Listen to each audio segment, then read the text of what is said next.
Perfecto. ¿Arrancamos? Sí.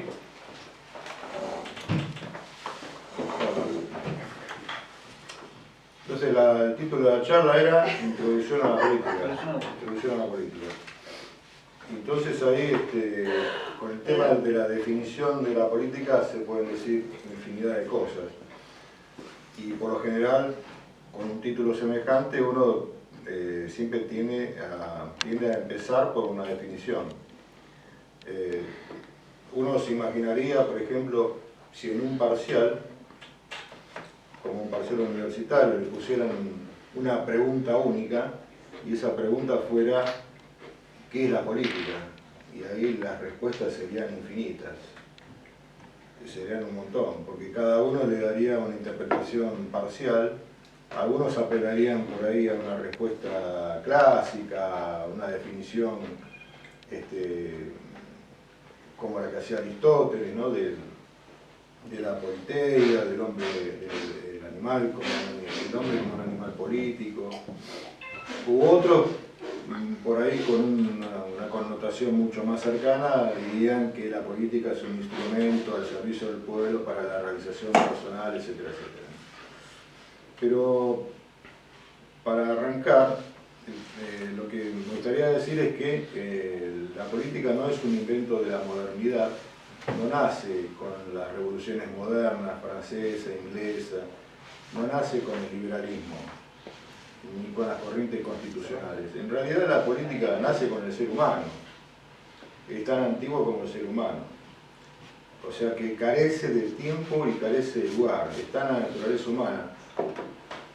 Todos los pueblos del planeta, de una forma u otra, de una manera más orgánica o inorgánica, han hecho y hacen política. Lo que pasa es que obviamente uno apela a los registros históricos para saber quiénes estaban más o menos organizados y de qué forma estaban organizados políticamente. Pero en definitiva, los pueblos de todo el mundo de alguna manera hacían política. Uno piensa, por ejemplo, no solamente en los ejemplos de la historia que conocemos, ¿no? De la historia europea, sino también ejemplos de grandes personajes que han tenido que ser políticos para después ser grandes conquistadores. Por ejemplo, el caso de Gengis Khan en Asia, ¿no?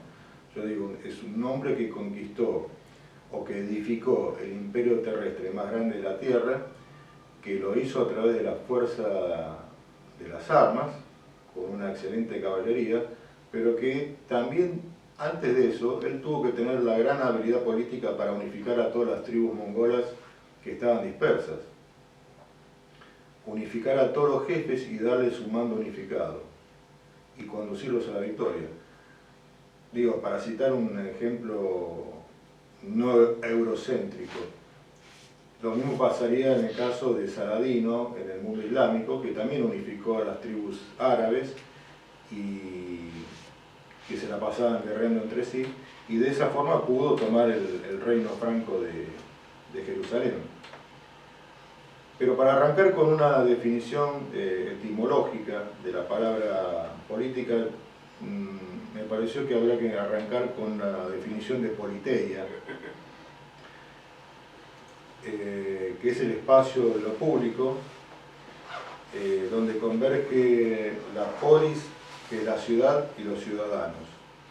La politeia es el asunto de las ciudades. La política, para Aristóteles y para los antiguos griegos, era lo público, era el asunto público, era lo que era común a todos. Y justamente Aristóteles es, como yo decía recién, para él el hombre era un animal político, un son politicón, era político por naturaleza. En los asuntos de la ciudad se conducía políticamente el ser humano, porque era un ser que, aparte de su individualidad, tenía una faceta social.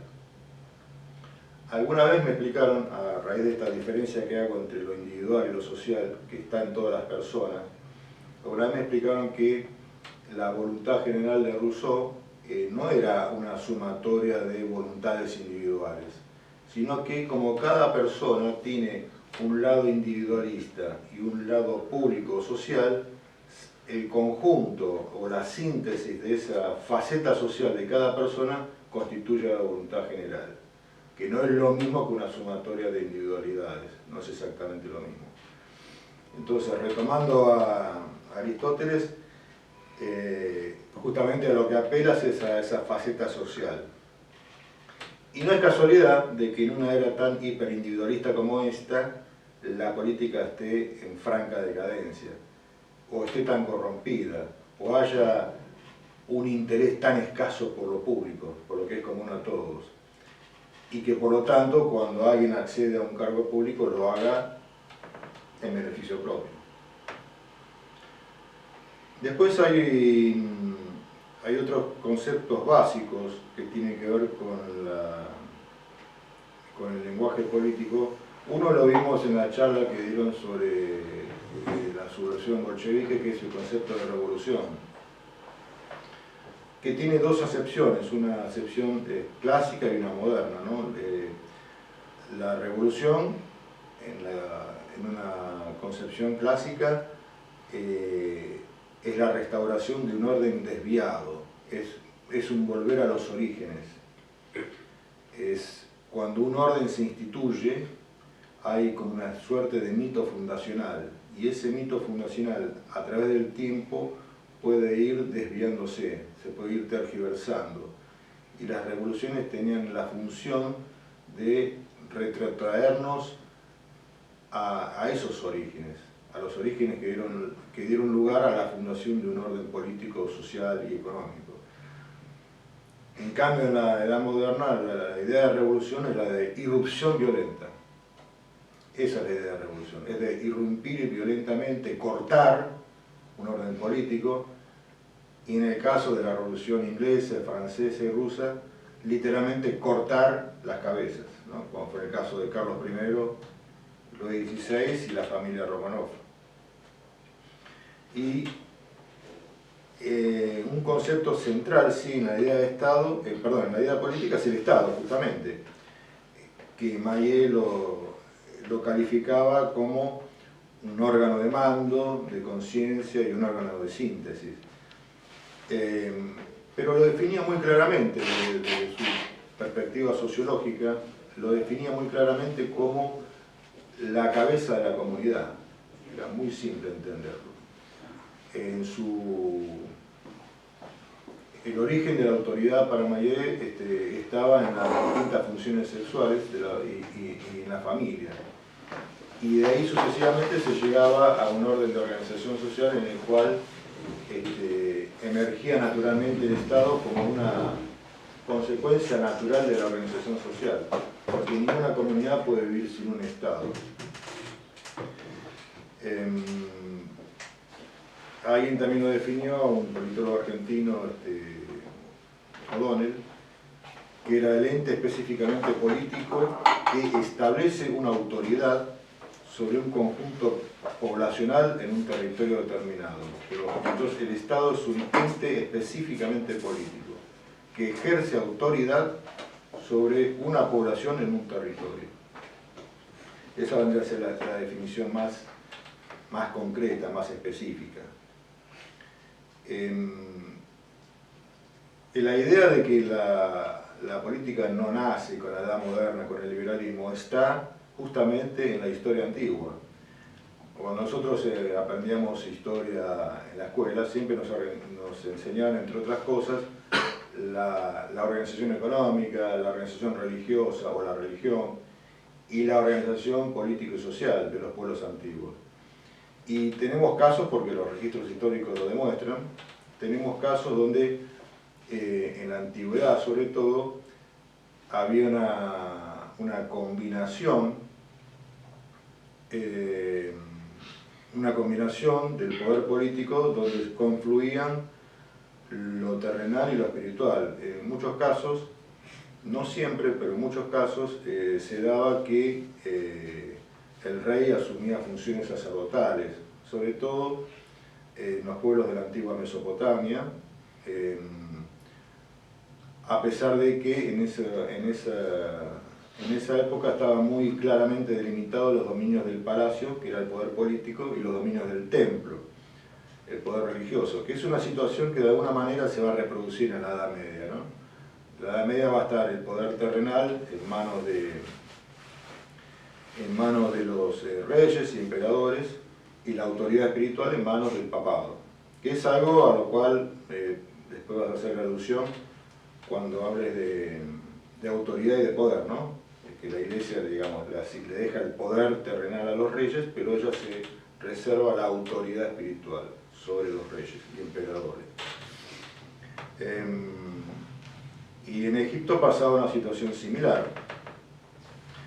porque aunque el faraón era un jefe político que estaba investido por una divinidad y que era el sumo sacerdote de Egipto, y por lo tanto, tanto Egipto como otros pueblos constituían teocracias en la antigüedad. A pesar de eso, como Egipto, la división territorial del antiguo Egipto eran lo que nosotros llamamos provincias, pero que en esa época le decían nomos, o por lo menos la historiografía le llama nomos. Las familias que gobernaban en esos nomos, que eran familias aristocráticas, eran los nomarcas, que administraban esos territorios, también disputaban políticamente el poder con la autoridad central, tanto con el faraón y en mayor medida con su primer ministro, que era el visir. Con lo cual lo que digo es que la historiografía liberal presenta a la antigüedad como pueblos supersticiosos, como teocracias absolutas donde la religión gobernaba despóticamente todo. Y no es así. La política existía y había disputas de poder político e incluso de poder económico, dentro de un mismo reino. Yendo un poco más hacia Occidente, en la antigua Grecia,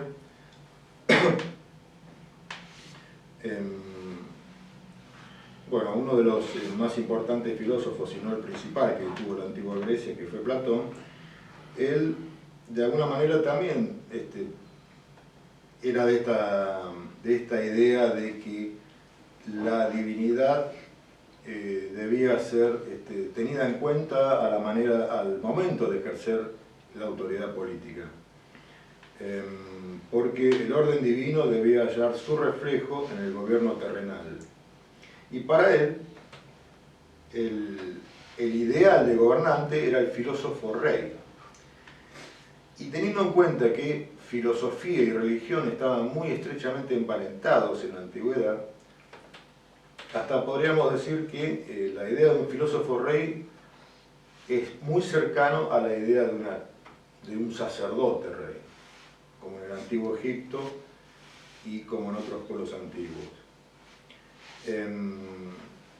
Y lo que tenía interesante, lo que planteaba Platón, que él decía que un régimen político es el resultado de una polis, de la composición social de una polis.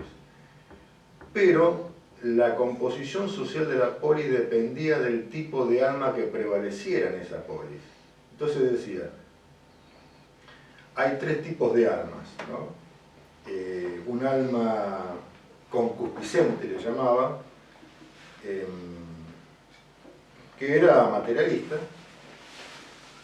que se situaba en el bajo vientre, decía él, un alma iracunda, colérica, que se situaba en el plano a la altura del corazón, y un alma racional o ecuánime, que se situaba en la mente. Y por lo tanto, según el tipo de alma que prevaleciera en la polis, en la ciudad, de ahí se iba a derivar un régimen político específico.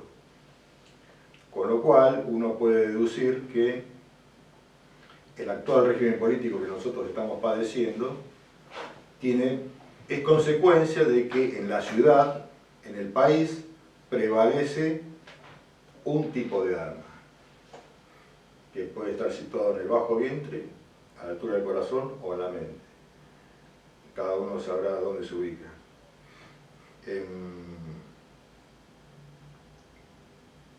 Y en Roma, hablando de los orígenes, y hablando también de esto de que la política es tan antigua como el Homo sapiens, prácticamente, si había una institución central que representaba lo permanente, lo fundacional, lo aristocrático, que la esencia de Roma, esa institución era el Senado. Un Senado que perduró por espacio de más de 1000 años, porque a pesar de la caída del imperio en Occidente, el Senado romano se origina con la monarquía, con la misma fundación de Roma, y permanece hasta la etapa bizantina, hasta el imperio romano de Oriente. Y la novedad, lo que es distinto, lo que es algo disruptivo en la historia antigua, es que en Roma, por primera vez, se establece un régimen de gobierno que no es ni monárquico, ni teocrático, ni nada parecido, y que nos suena muy moderno hoy en día, que era una república. Y la república romana, muy admirada por Maquiavelo, por supuesto, a pesar de que Maquiavelo tiene muy mala prensa, por haber dicho lo que muchos piensan y lo que todos callan, precisamente. A pesar de esa mala prensa, Maquiavelo admiraba a la República Romana. En la República el poder era absolutamente limitado y transitorio, y aparte era impersonal, y la autoridad no asumía ninguna función sacerdotal, era puramente civil. Por eso digo que tenía una connotación moderna muy llamativa. Y acá también hay algo que después seguramente vas a desarrollar en cuanto hagas referencia a poder y autoridad, que es muy importante también porque son dos conceptos diferenciados que hay que comprender. Para los romanos la autoridad estaba en el Senado, pero el poder estaba en el pueblo, o a la inversa. El poder era del pueblo, pero la autoridad en el Senado. Es decir, el poder se originaba en el pueblo, era de origen popular, pero el contenedor de ese poder, de esa energía, de ese dinamis, como le llamaban, era el Senado. Alguien tenía que contenerlo, darle una orientación, darle una forma, conducirlo a ese poder, a esa energía que generaba el pueblo, de donde se originaba el poder. Y eso es muy importante porque un pueblo que se organiza y genera un poder, si no tiene una institución que lo contenga, que lo oriente, que lo conduzca, puede desembocar como un tropel anárquico, una forma de anarquía. La autoridad siempre fue algo muy central en el pensamiento clásico porque eso hacía la estabilidad de un régimen político. Y hay otros ejemplos también que tienen que ver con la antigüedad de la actividad política.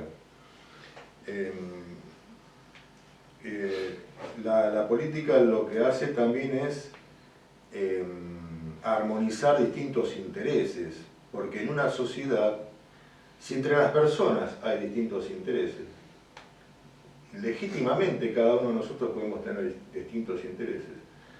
Entre sectores sociales hay distintos intereses. Y esos distintos intereses hay que consensuarlos, hay que articularlos, hay que ordenarlos, hay que conducirlos. Porque si no, estamos, como diría Hobbes, en una guerra de todos contra todos. Y así no hay sociedad que perdure. Tiene que haber una legitimidad en el poder. Entonces esta idea de articular intereses contrapuestos es una de las funciones esenciales del poder político también. Y de la política en general. Pensemos solamente, por ejemplo, en lo que es la política moderna, más allá de las consideraciones personales o subjetivas que tengamos de ello. las demandas, los reclamos de los distintos sectores sociales siempre se van a contraponer con los intereses de otros sectores, y entonces vos ahí tenés que ir evaluando la situación para evitar el conflicto en la mayor medida posible. Conflicto que de todos modos es inherente a la sociedad, es inevitable, pero el conflicto siempre tiene que estar controlado. Tiene que estar supervisado ese conflicto. Y en la antigüedad también hay ejemplos de una racionalidad política que pocas veces se tiene en cuenta. Y hay dos documentos históricos que lo prueban, sobre todo en el ámbito de la diplomacia, del lenguaje de la diplomacia. Porque el lenguaje de la diplomacia, de nuevo, no es producto o no es una creación ipso facto de la modernidad liberal. Hay una obra cuyo autor era un general ateniense llamado Tucídides, que se llama La guerra de Peloponeso. Bueno, que fue la guerra que enfrentó a Esparta y Atenas, ¿no? Y ahí, en ese libro, justamente es donde se puede apreciar, en el diálogo de los Melios, un lenguaje refinadamente diplomático, amenazante, por supuesto, porque era justamente los atenienses que estaban advirtiéndole a los Melios de las consecuencias que iban a padecer de no subordinarse a su autoridad, de no querer ser vasallos de Atenas. Pero es muy interesante cuando uno lee ese libro, o la parte de ese libro, ese capítulo, esos diálogos, es muy interesante ver el lenguaje que se utiliza previo al uso de las armas. Cuando la otra parte rechaza toda oferta de vasallaje, entonces se apela a las armas. Pero primero hay que agotar toda la instancia del diálogo, de la diplomacia. Y otro documento muy interesante que prueba el espíritu diplomático de los antiguos fue un tratado suscrito entre los hititas y los egipcios en el siglo XIII a.C., el Tratado de Kadesh, donde es muy célebre ese tratado porque en el estudio de la diplomacia, de las relaciones internacionales, se lo considera el primer documento de la historia del mundo, el primer documento diplomático de la historia del mundo. Y es un tratado que fue labrado en planchas de cobre, invocando dioses de Egipto, invocando dioses hititas, con testigos del acuerdo entre las partes. Es una pieza diplomática que es muy estudiada en la actualidad. Yo cito estos dos casos para poner de manifiesto la idea de la antigüedad de la política, y que la política se manifiesta en distintos planos, no solo como el hombre es un animal político, obviamente se manifiesta en distintos planos, no se manifiesta solamente en el plano que nosotros conocemos, al que todos conocemos individualmente a lo largo del tiempo, y del cual de una manera o de otra hemos participado o seguimos participando. Hay una política nacional, una política municipal, una política sindical, empresarial, etcétera, etcétera. Porque eso es natural que ocurra. Pero eso no es un invento de la democracia o de una república democrática. No es que hacemos actividad política porque haya democracia. La actividad política existe porque existe el ser humano. No hace falta que alguien le asigne la potestad o la facultad de hacer política. Lo que existe en una república democrática, en todo caso, es la posibilidad de que la gente se exprese a través de partidos políticos que, dicho sea de paso, son los que monopolizan la representación. Pero no significa que sean lo político. Hoy en día, cuando uno escucha hablar a ciertos candidatos, a ciertas corrientes pretendidamente contestatarias del orden establecido, ¿no? Como los libertarios, por ejemplo, y dicen que tienen un discurso antipolítico, que hacen antipolítica, en realidad no es antipolítico. En realidad, en todo caso, todo caso es una crítica muy acérrima hacia el comportamiento de la clase política. Cuando se dice que es un discurso antipolítico es porque los dirigentes políticos, la partidocracia, se ha apropiado de lo político y consideran que el único camino para la política es ese, el de los partidos, como dice el artículo 38 de la Constitución Nacional. El artículo 38 podrá decir lo que quiera, pero la política existe independientemente de los partidos políticos. Existió con democracia, con dictadura y con cualquier régimen político que quieran, de cualquier color, comunista, fascista, teocracia, monarquía, de lo que ustedes quieran. Siempre existió. Y el primero en hablar del Estado fue justamente el que mencionaba antes, que fue el florentino Maquiavelo, donde en su Príncipe, el príncipe justamente de Maquiavelo es el Estado, él revela lo que se da a llamar, o lo que llaman la antropología negativa. Porque en realidad Maquiavelo en su obra lo que hace es develar todas las macanas que se manda el ser humano en materia política. Las deschaba todas. Y todo lo que él hace mención en ese libro, que muchos se escandalizan, en realidad lo vemos todos los días. Todos los días. Y cuanto más escarbás, más vas a encontrar.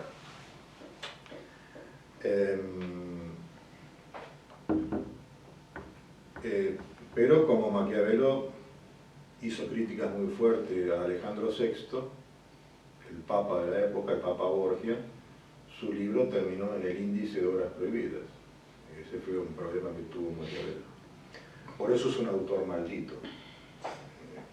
Quedó como la oveja negra de la ciencia política, prácticamente. Después de él van a venir los padres del contractualismo, Hobbes, Locke y Rousseau, sucesivamente, en ese orden. El liberalismo aparece como el progenitor de la política. A partir del liberalismo es como que existe el mundo moderno, existe la tecnología, existe la libertad, existe la política. Antes era todo un mundo bestial. Llegó el liberalismo como mesías insustancial, como un mesías metafísico, algo extraño. Y ellos nos dieron todo. Falso. Eso es falso. Lo que hace el liberalismo es establecer un parlamento para vigilar al rey, un rey que había eliminado los señoríos feudales anteriormente, apropiándose de las facultades que tenían los señores feudales. O sea que se libera de los feudales, pero después termina siendo una marioneta de la burguesía que se apodera de los parlamentos. El liberalismo establece el llamado check and balance, que suena muy lindo, un sistema de pesos y contrapesos para que la autoridad, el gobierno, no se excediera en el poder. De ahí que los liberales después lanzaron la consigna: el poder corrompe. Una estupidez. También el liberalismo son los que van a iniciar la industria de los derechos, ¿no? Derechos, derechos, derechos. Como decía Metternich, esa manía que tienen de hacer derechos, derechos, derechos, derechos aquí, derechos allá. El derecho aparece también con el liberalismo. Antes no había derecho. Con Roma, con Grecia, en la Edad Media no había derecho. Lo inventaron todos. Inventaron todos los liberales. Un nuevo mundo hicieron.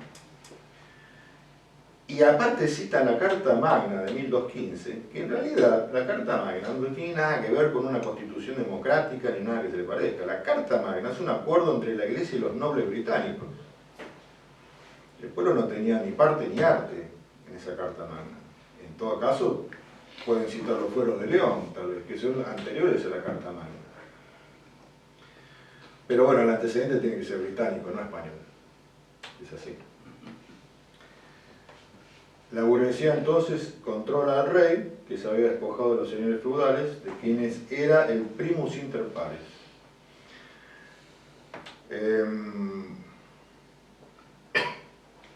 Entonces, bueno, a lo largo de la historia hubo infinidad de regímenes políticos. Aristóteles hablaba, muy famoso, bueno, su teoría cíclica de los regímenes políticos, él decía, bueno, que había formas puras y formas impuras. Había 3 formas puras de gobierno y 3 impuras, que era la degeneración. Decía, bueno, la forma pura del gobierno de una persona es la monarquía, su degeneración es la tiranía.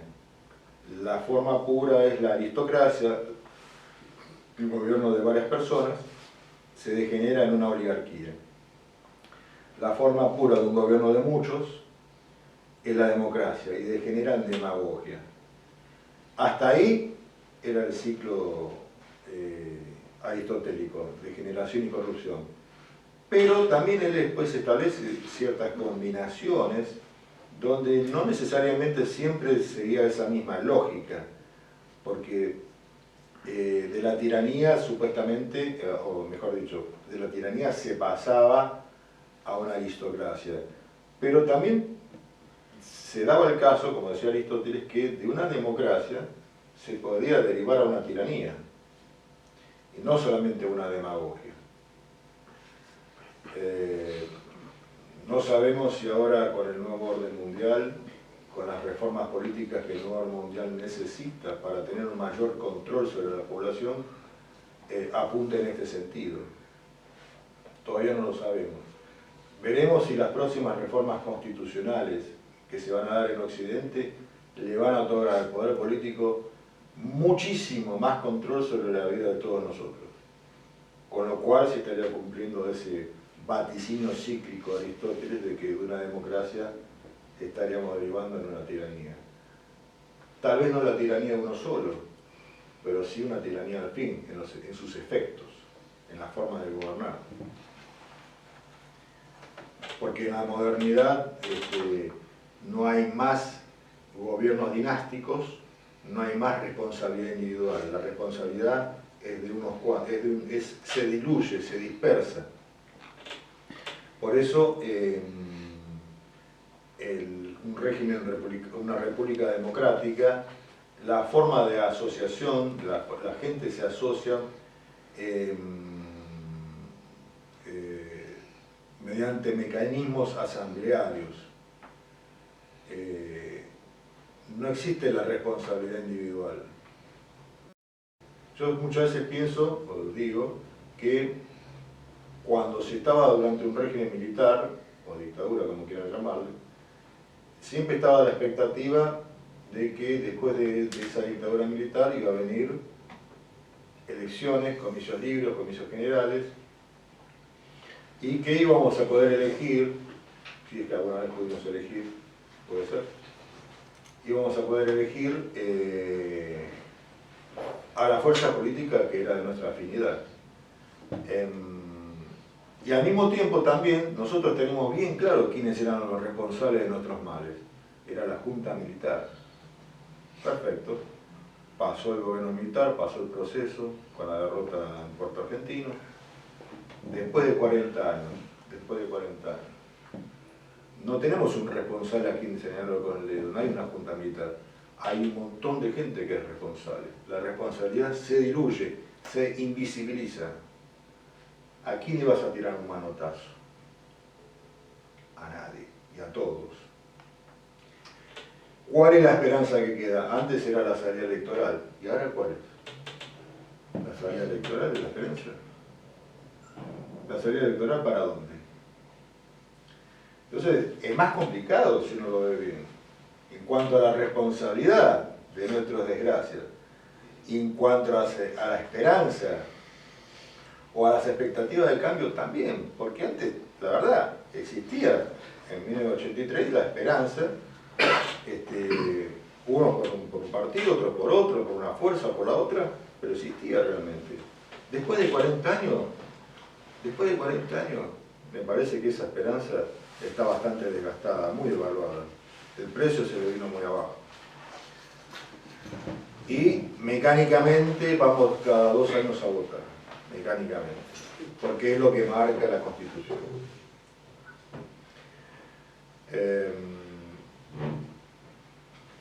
Entonces, como decía, a la democracia o a la dictadura siempre hay política, siempre.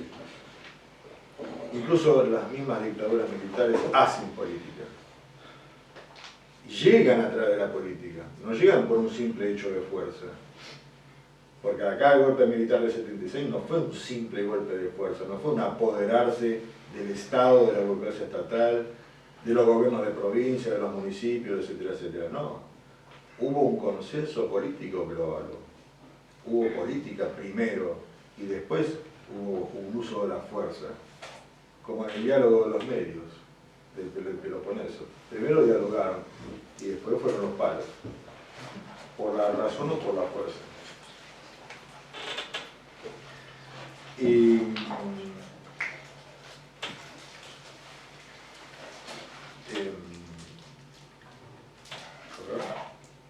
bueno,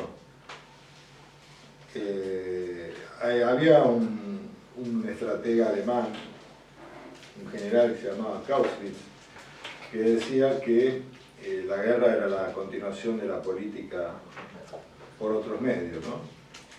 Que es un poco lo que estaba diciendo recién. Cuando se terminan las palabras empiezan a sonar los tiros. Ahora, en ese sentido, me parece que Lenin fue un poco más, más realista, si se quiere.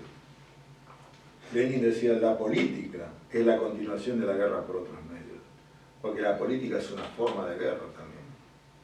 Desde otro enfoque, desde otra concepción, es otra forma de guerra, porque hay combate. Nadie hace política sin combatir también, porque si no serías una ameba, no podrías hacer política. O harías política teórica, como hacen algunos que no llegan nunca a nada, o que por ahí a lo sumo escribirán muy bien y punto, pero eso no es política. Eso en todo caso es una disertación filosófica o teórica, pero no es hacer política. Y ahí entra a tallar Perón cuando dice que es el arte de lo posible. La política es el arte de lo posible. Porque es también, como decía antes, la capacidad, la facultad, la cintura que se tiene para poder congeniar distintos caracteres, distintos intereses y proyectarlos hacia un objetivo común. Eso es saber conducir también. Eso es lo que enseña la conducción política. Y ahí está la diferencia, ¿no? En lo público vos tenés lo político, que es lo estratégico, y la gestión, que es lo táctico. Hoy en día se habla más de gestión que de política, porque la política es estrategia, y como decía Lenin, es la continuación de la guerra por otros medios. Entonces, no estoy con esto dándole una connotación castrense a la política, pero simplemente digo que la intensidad de la política, la intensidad tiene algún parentesco, algún pariente cercano con la guerra, o con lo bélico por lo menos. De hecho, después cuando hablé de Schmitt, estaba notando que el hostis, el que hace referencia a Schmitt, es el polemios griego. Y de polemios viene polémica, que es una forma de guerrear la polémica. Entonces, bueno, justamente llegamos a Carl Schmitt, donde la política aparece como resultado de la relación amigo-enemigo. Y establezco solamente las diferenciaciones que él utiliza para poder explicarlo. Dice, bueno, así como la belleza se define como esa contraposición entre la estética se define como la contraposición entre belleza y fealdad, la moral también se define como una contraposición entre lo bueno y lo malo.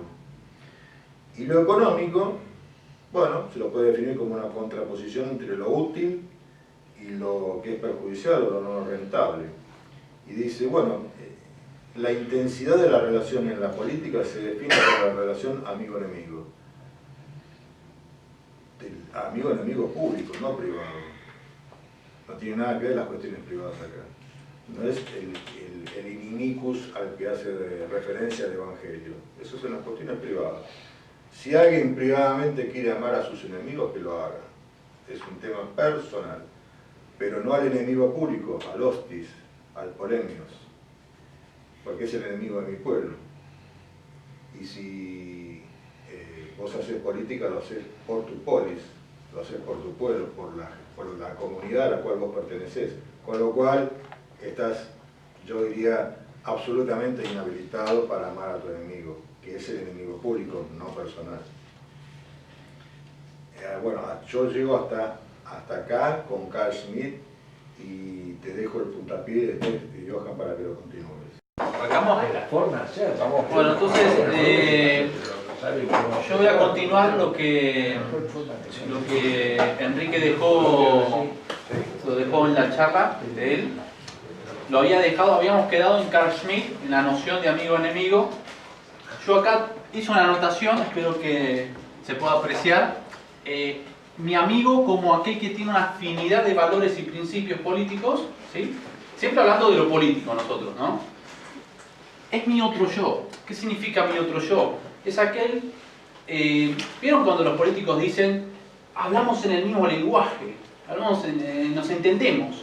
Ese es mi amigo político. Es aquel que de alguna manera entendemos e interpretamos los problemas políticos y el mundo de una manera muy similar, prácticamente. Mi enemigo justamente es todo lo contrario. Es aquel que atenta contra mis valores y objetivos políticos. ¿Por qué yo marco la parte de objetivo político? La verdad es que es muy aberrante para mí, me molesta bastante en lo personal, el lenguaje de los liberales cuando dicen mis intereses, mis negocios. Ni intereses ni negocios, hay objetivos políticos. Yo lo veo de esta forma. Todo aquel que atenta contra los objetivos políticos, ¿sí?, es mi enemigo. Todo aquel que me impide llegar a mi objetivo, todo aquel que atenta contra mis objetivos y todo aquel que busca de las 1000 formas posibles que yo no alcance la realización de aquel objetivo político que me he establecido, es mi enemigo, ¿sí? Y claramente, muchas veces, no hay una afinidad de valores y principios políticos. Igual más adelante voy a hablar un poco de lo que es la táctica y estrategia, porque a veces cuando escogemos a nuestro enemigo también hay una estrategia de fondo, ¿sí? Y cuando elegimos a nuestro amigo hay también una estrategia y una táctica, ¿sí? Hay una frase que hace poquito la leí y me gustó mucho, que dice: no toda guerra implica odio, así como no toda alianza implica amor. En la política, a veces yo tengo que, de alguna forma, acercarme a aquel que no piensa del todo como uno. Y tengo que establecer una especie de frente, o alianza, o coalición, con aquel que, de alguna manera, tengo mis discrepancias. Pero ¿qué pasa? Así como mi enemigo me atenta o intenta impedir que yo alcance mi objetivo, se supone que mi amigo me debe ayudar o me debe facilitar poder alcanzar ese objetivo, ¿sí? Es de alguna manera un medio para un determinado fin. Esa es más o menos la concepción que yo quería dejarles a ustedes, porque lo de Carl Schmitt en su libro, el concepto de lo político, justamente es un concepto, un criterio. Y para entender, yo consideré oportuno y necesario que para entender bien esta temática del amigo-enemigo, usaría ejemplos y referencias históricas. Por ejemplo, notarás que por allá en el siglo I, cuando el cristianismo todavía no era una religión oficial dentro del Imperio Romano, establecieron la siguiente táctica, ¿sí?, dentro del concepto de amigo-enemigo, como también esto alcanza a las religiones. Todo aquel que no es cristiano, todo aquel que no tenga estos valores, es un pagano, es un satélite de Satanás. Entonces, en esta mentalidad dual, ellos dicen: todo aquel que no es cristiano, todo aquel que no cree en Cristo, es mi enemigo porque es un pagano y es un satánico. ¡Pum! Es mi enemigo y yo con mi enemigo no hablo. Y está la confrontación de poderes, o la crispación que hay en la historia de la humanidad, ¿sí? Lo mismo pasó en la Revolución Francesa. Perdón, qué mala palabra, subversión francesa. Cuando los jacobitas decían: todo aquel que defiende el antiguo régimen, monárquico, por supuesto, conservador, es nuestro enemigo, es enemigo de la revolución. Ellos no quieren el cambio, ellos no quieren el progreso. Ellos defienden la monarquía, defienden la corona, defienden al rey. Es mi enemigo. Jacobita tenía esta mentalidad también. Perdón, jacobinos. Está bien, gracias Raúl. Gracias. Lo mismo pasó en la Unión Soviética. Los soviéticos, todo aquel que no comulgaban con su pensamiento, enemigo de la revolución, un burgués, un capitalista, y empezaba, ¿no? Es esa crispación. Entonces, la política es pasional, pero también es racional y se retroalimenta de la crispación, de la confrontación de ideas, de propuestas o de maneras de ver el mundo. El ser humano es un ser conflictivo. Más allá de que ahora vienen con este lenguaje del diálogo, somos todos buenos. El ser humano tiene una naturaleza conflictiva, tanto en lo privado, ¿no?, en la casa de cada uno, en su trabajo, como en lo público. Por eso es una pasión equilibrado con la razón, porque evidentemente tiene que haber una táctica y una estrategia para alcanzar determinados fines. Para entenderse bien también la táctica y estrategia de cómo elegir un amigo o un enemigo, por ejemplo, el kirchnerismo. ¿Cuál fue el enemigo acérrimo del kirchnerismo cuando gobernaban? Bueno, ¿No? la sociedad rural. Parecido. La propaganda. ¿Eh? La dictadura. No. Clarín. Clarín. La propaganda de ellos era Clarín. O sea, eligieron un enemigo. La prensa, el Clarín. No, porque este viene de Clarín. No, porque Clarín tal cosa. Entonces el kirchnerismo logró que su militancia se enfoque hacia un enemigo que supuestamente atentaba contra sus objetivos políticos. Entonces, ¿qué hacen los libertarios? ¿Qué hace Milei y compañía? ¿Quién es el enemigo de ellos, supuestamente? La casta. La casta. Les va por ese- Y algo peor todavía, eligen un enemigo que no lo va a ganar nunca esta batalla. Ellos dicen que su enemigo es el Estado opresor, el Estado que te limita, que te coarta la libertad. Cuando elegir enemigo al Estado, es como yo cagarme a trompadas con un maniquí, con una estatua. Porque el Estado es un aparato de administración, no es un ser vivo. Una herramienta. Claro, es como que me peleé con el vaso, es una idiotez, no tiene sentido. Entonces, ahí te das cuenta cómo a veces el discurso, la propaganda, aunque propaganda y agitación política merecería una charla aparte, pero todo va confluido en esta concepción de amigo-enemigo. Evidentemente, nosotros, nuestro enemigo es aquel que atenta contra los principios y valores de la tercera posición. Todo aquel que no comparta con nuestros principios y valores de la tercera posición claramente es un enemigo. Después podemos discutir si podemos utilizar a alguien como nuestro amigo, como nuestro aliado, si nos conviene o no en las circunstancias, porque es el hombre y sus circunstancias. No todo enemigo ni todo amigo es permanente. ¿Sí? Eso también hay que entenderlo y reflexionarlo. A veces hay enemigos que son temporales y a veces hay amigos que también son temporales. Obviamente que cuanto mayor intensidad es la afinidad política entre uno y otro, va a permanecer esa relación durante el tiempo. Lo mismo con el rechazo visceral que hay hacia el otro. El enemigo permanece cuanto más rechazo le tengo, cuando es más difícil de dialogar con ese otro o contra yo, ¿no? Está mi otro yo y el contra yo. Esto es lo que yo quería dejar en claro en cuanto a la concepción de amigo-enemigo. Después, más tarde, podremos debatir y hacer preguntas con respecto, si fui claro con esta concepción. Pero para avanzar me gustaría hablar sobre la autoridad y poder que en varias ocasiones Enrique hizo mención en su charla. Yo definía el poder de la siguiente manera. ¿Qué es el poder? Es la capacidad de ejercer una orden con el mayor respaldo y obediencia posible. Es decir, ¿de dónde saco yo esta frase? Carl Schmitt escribió un libro que se llama La dictadura, y él decía que el poder estaba en aquel que tenía la capacidad ejecutiva de mandar una orden y que todos los súbditos lo obedecieran. Y lo que más le podría llegar a contraproducir a ese dictador es que no haya obediencia en sus súbditos.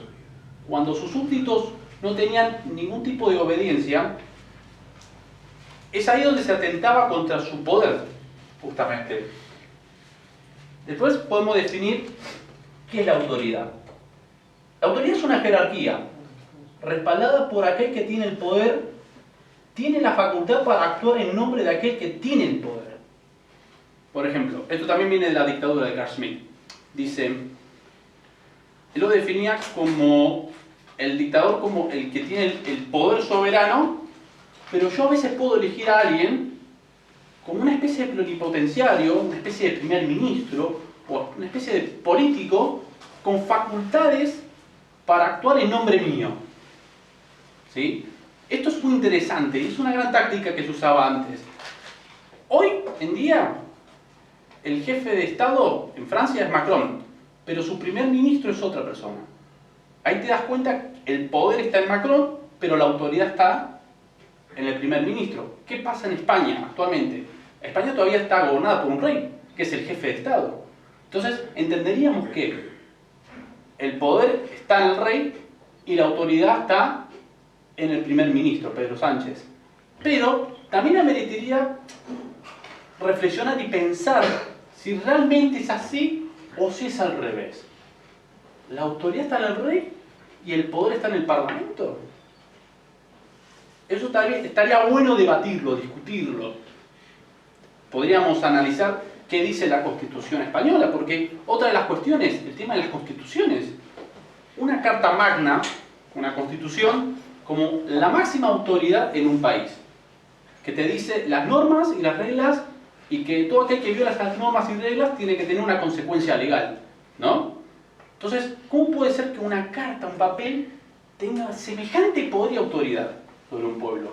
Si después de todo, como decía José Antonio Primo de Rivera, el hombre es un portador de valores. Y es el hombre quien da el ejemplo. Una carta magna a mí no me da ejemplo de nada, pero cuando el hombre dice defender ciertos valores o principios políticos, tiene que dar el ejemplo. Y el ejemplo es contagioso. Y es ahí donde todo el mundo sigue a una determinada jerarquía. Ahí es donde surge el séquito. Entonces, para mí es muy difícil, aunque los liberales y la mar en coche dirían lo contrario, pero para mí es muy difícil que una constitución realmente sea la máxima autoridad. Yo la verdad es que eso lo debato mucho y lo pongo muy bajo observación.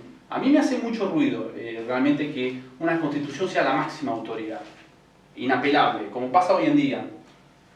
Entonces, ahí tenemos la diferencia entre entre autoridad y poder dentro de una jerarquía.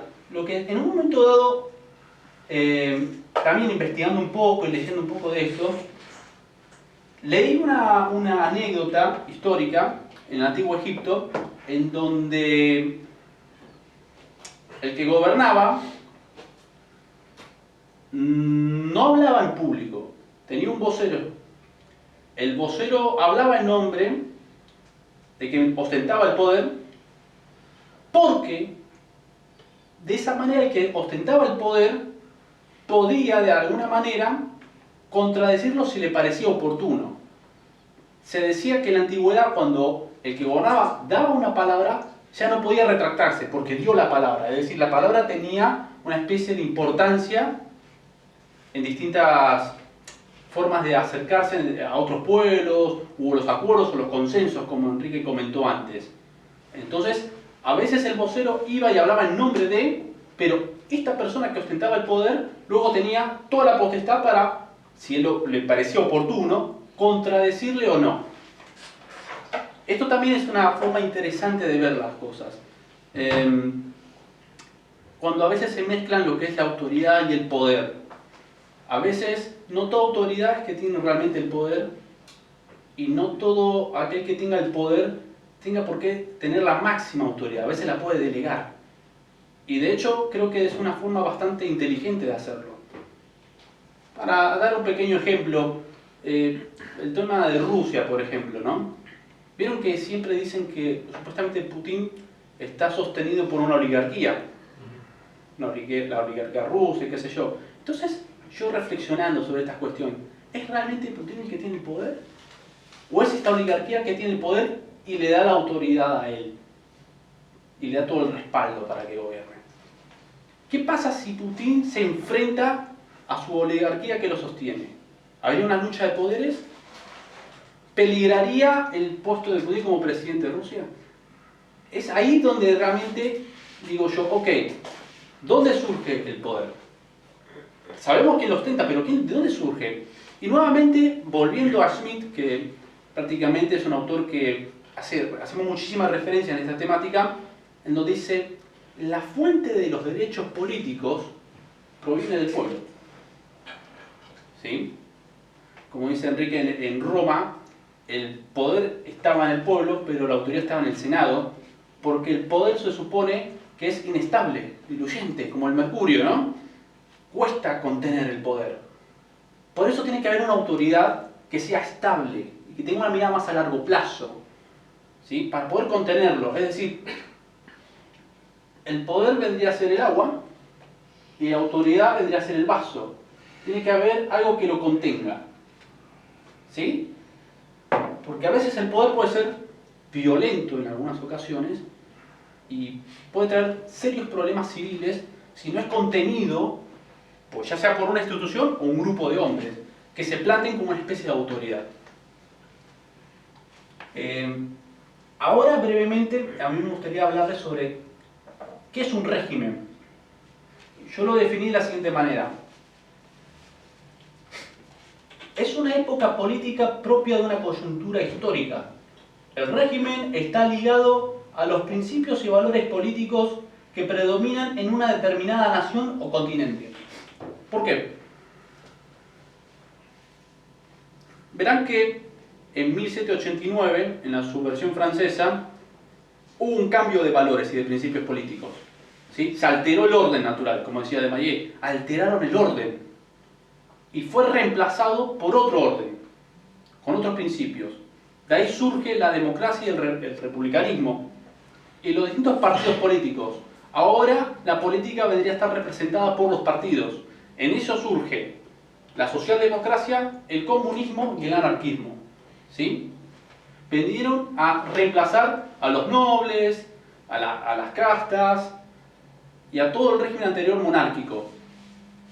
De esta forma, hoy predominan estos valores y principios. Sin embargo, hay una especie de dualismo hoy en día, sobre todo en la época de la Guerra Fría, entre el capitalismo y la Unión Soviética, comunismo, ¿no?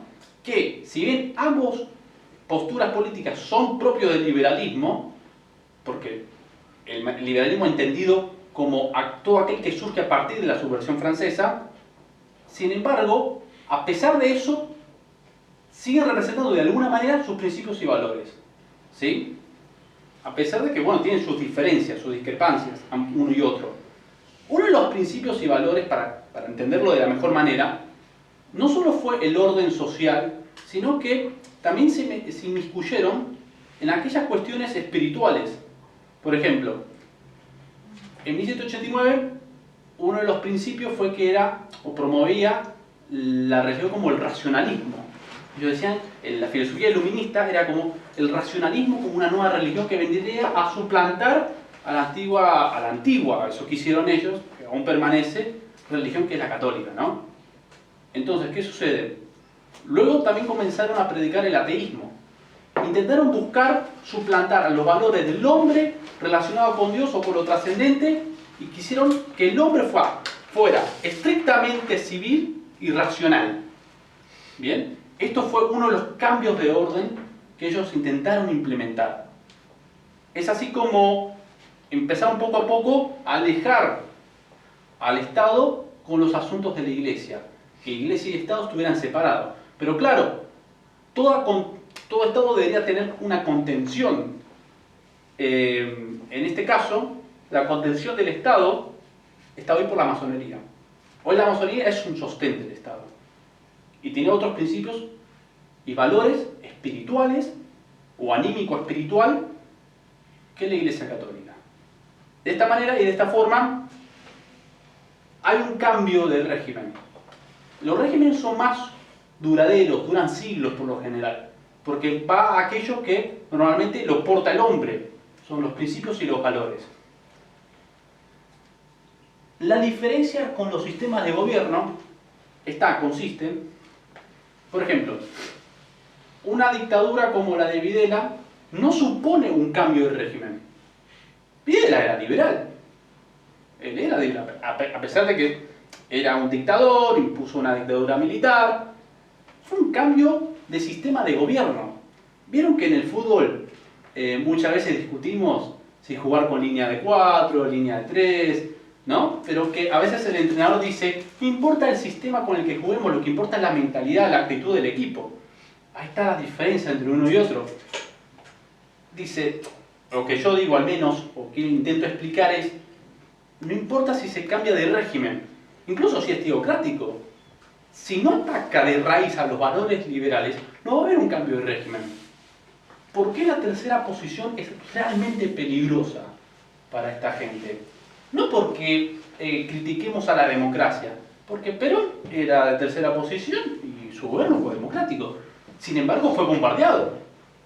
Entonces, ¿pero qué pasa? Entonces, ¿por qué? Si dijeron, pero el eje, ya sea Alemania, Italia y Japón, que representaba otra forma de gobierno, otra forma de llevar la economía y el derecho y qué sé yo, y la economía y la forma de ver el mundo.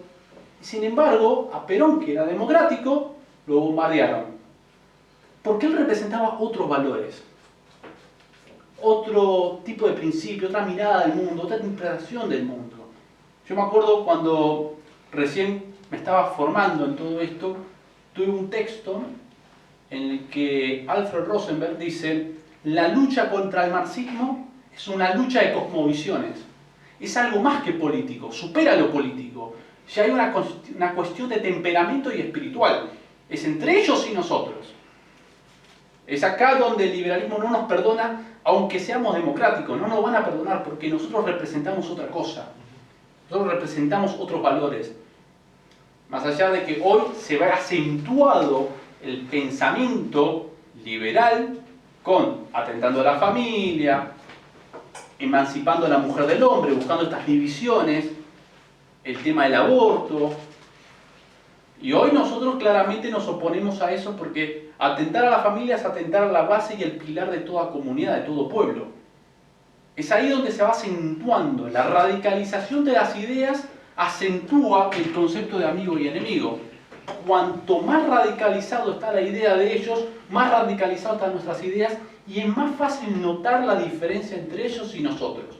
Entonces, no importa si es una dictadura, si es una democracia, si es una teocracia, si es una monarquía, si no hay un cambio de régimen, si no hay un cambio, pero el régimen llámese también en todo, no solo en la parte política, también en la parte judicial, en la parte legislativa, en la parte educativa, en la batalla cultural. Es realmente un frente mucho más abarcativo. El cambio es abarcativo, es más profundo, y va de raíz, tiene que ir de raíz. Entonces, los sistemas de gobierno como, por ejemplo, una dictadura, entendemos dictadura como la cancelación o la suprimición de todos los partidos políticos y la concentración de los poderes, ¿no? Ya no hay división de poderes. Entendemos la democracia como el sistema de gobierno en la que el pueblo elige a sus gobernantes, ya sea a través de votación directa o indirecta. Entendemos que hay una participación a través del pueblo en el sufragio y hay diputados, senadores, distintas autoridades en el Poder Ejecutivo. Acá en Argentina no elegimos las autoridades del Poder Judicial, pero convengamos que de alguna manera a través del voto elegimos a quienes nos gobiernan. Sin embargo, Schmitt hace una diferencia y acá también me gustaría atacar un poco esta confusión que se ha prestado. La democracia actual no tiene nada que ver con la democracia griega. Schmitt decía, la fe en el parlamentarismo es propio del liberalismo. La democracia griega, ateniense, no había partidos políticos, no había ideologías, la mujer y los esclavos no votaban, entonces había una diferencia. Esa democracia no es la misma de actual. Entonces, ¿es realmente democrático el sistema actual o es simplemente un parlamentarismo meramente? Schmitt hace esa diferencia. No, esto no es democracia, esto es parlamentarismo, que es otra cosa distinta. Porque es donde el parlamento entra en juego y entra en un rol clave, fundamental. Por ejemplo, en Roma se elegía un cónsul, el cónsul gobernaba de manera dictatorial por un año. Y en tiempo de guerra podía gobernar un par de años más porque estaba en tiempo de guerra. Hoy no, hoy elegimos a un gobernante, pero tiene la división de los poderes, se supervisan entre ellos supuestamente, para que ninguno ostente el poder máximo y no se derive a una tiranía, como decía Enrique, esa payasada de pensar que el poder corrompe. El poder no corrompe. La persona ya está corrompida de antes, eso es una historia aparte. Pero el poder lo único que hace es demostrar lo que uno es realmente. Si realmente va a defender las preocupaciones del pueblo o va a gobernar en nombre de intereses foráneos, extranjeros. Entonces, acá hacemos realmente esta diferenciación. A mí me hubiera gustado que ustedes entendiesen este tema, la diferenciación entre uno y otro. Y más que nada era eso. Yo brevemente quería comentarles esto porque en la introducción de la política, que es así el título de esta charla, es para dejar en claro que la temática es un poco más profunda, un poco más complejo, porque la política es complejo dentro de todo. Y sin querer caer en un lenguaje técnico, jurista, porque también entra un poco la parte jurídica, pero si yo entraría por ahí, a lo mejor habría que explicarlo de otra manera, de otra forma, y es un poquito más complejo, porque el derecho político es muy complejo realmente. Pero esto vendría para otra charla realmente. Así que para mí lo mejor ahora es cortarlo acá, dejarlo como una forma de introducción y ahora arrancaríamos con las preguntas y respuestas.